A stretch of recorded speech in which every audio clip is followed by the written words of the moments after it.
মাঝে মাঝে জেলখানায় কিছু ভয়ঙ্কর আসামি আসতো আমার সাথে দোয়া নেওয়ার জন্য। যে মকিম গাজী, পরে 160 বছর জেল।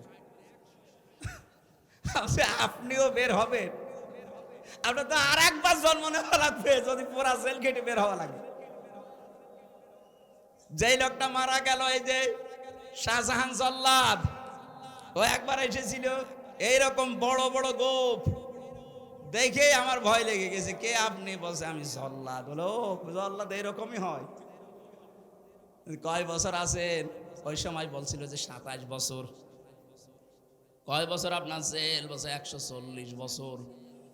140 বছর আপনার জেল, এরপরও আপনি হাসি আনন্দে আছেন। বলছে আমি আবার বের হব। আমার তো মনে হয় শাহজাহান জল্লাদের মতো ওই রকম চিন্তা ভাবনা আপনিও করেছিলেন যে 41 সাল